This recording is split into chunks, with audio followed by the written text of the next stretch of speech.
What is up, crazy fam? Guys, listen up. In today's video, we're gonna turn our character into a space samurai. Yes, you heard me right. We're gonna be going invisible. We're gonna be using our bow. We're gonna be teleporting. We're gonna be using our sword to lower our cooldowns. There's just so much stuff that makes this build extremely fun. If you like speed, high damage, and stealthy gameplay, this is the build for you. On this boss, you're gonna see how good the weak spot damage really is. The first shot, we get over 12,000 damage. And overall, you just keep melting bosses that have weak spots. The final shot, as you will see, is going to be a single shot with over 9,000 damage, thanks to the Invader wormhole skill. And honestly, it's just been an insanely fun time using this setup. This is the armor that I'm rocking in order to capture that look of the space samurai. But obviously, you can use any armor pieces you want. The relic, you guys already know, Shielded Heart, my favorite. The fragments that we're going to be using is Mythic Ranged Crit Chance,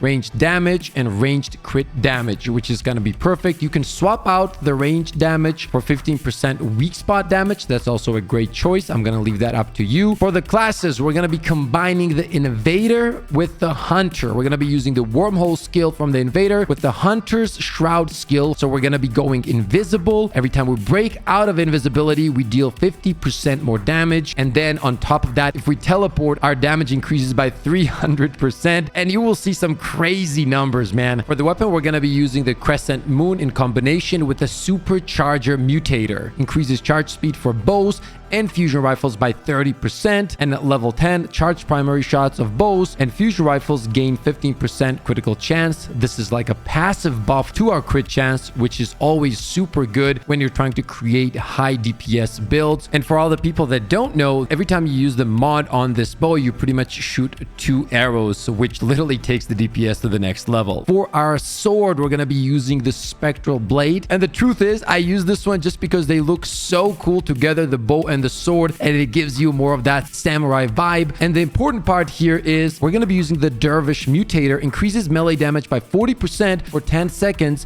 when activating a skill. And at level 10, melee kills reduce skill cooldown by 5%, can trigger once every 5 seconds. And what you can do with this setup is you're going to be dealing some damage with the bow. You can lower your enemy's HP. Then you can teleport in with the wormhole and finish the enemy with your sword, which is just so much fun to do. And simply because wormhole increases your damage by 300%, it's going to be much easier to land that killing blow on the enemy. And once again, they do look really badass together. For the secondary weapon, we're going to be using Nebula with the Harmonizer Mutator. Increases mod damage by 20%. For the rings, we're going to start off with the Probability Cord for 30% increased critical damage. Archer's Crest is a must. Increase projectile speed by 20% and decreases weapon charge time by 25%. This is huge while you're running the bow build. And if you really want your setup to feel very responsive, to feel the speed of the setup, this is the ring for you. Then we're going to follow up with Xania's Malice. Dealing weak spot damage, increases weak spot damage by 10% for 7 seconds. That stacks 3 times. So that right there is a 30% increase. And then finally, one of the most important rings that you're going to be using on this setup is Firen's Sigil. And the reason you want to run this is because you're going to be charging up the mod on your bow much easier, much faster, which means overall your DPS will be higher. Simply because every time you activate your mod, you're landing 2 arrows instead of 1, which is pretty much doubling your damage. However, if you don't want to use this ring, you can go for the Ring of Flawed Beauty to simply increase the weak spot damage right off the bat, or you can use Burden of the Gambler depending on what kind of boss you're fighting, because some bosses don't really have weak spot damage. For the amulet, we're going to be using Ankh of Power. Once again, easy pick. For the traits, we're going to be running Fortify and Vigor. I feel like having that a little bit of extra survivability no matter what setup you're running can be very helpful. So in most of my builds, I do run this combo of Fortify and Vigor, but sometimes I do swap around the traits depending on the kind of content I'm playing. Even through this video, you see it switch around because I was testing different setups. But overall, what you see on your screen right now is pretty much the best thing I found for this overall setup. It just feels really good with these traits. And that's about it. That is it for the build. It's really fun, guys. You're gonna have a blast using this setup. Make sure to let me know what you guys think in the comment section. If you have any ideas for some cool builds, I would love to hear it. I would love to test them all out, so make sure to let me know. There's more videos on the way, so stay tuned for the content. If you did enjoy the video, and only if you did, slap the like button and subscribe to the channel. Thank you for all the love and support. As always, never forget to share that positive energy all around. Take care, and I'll see you on the next one. Let's go!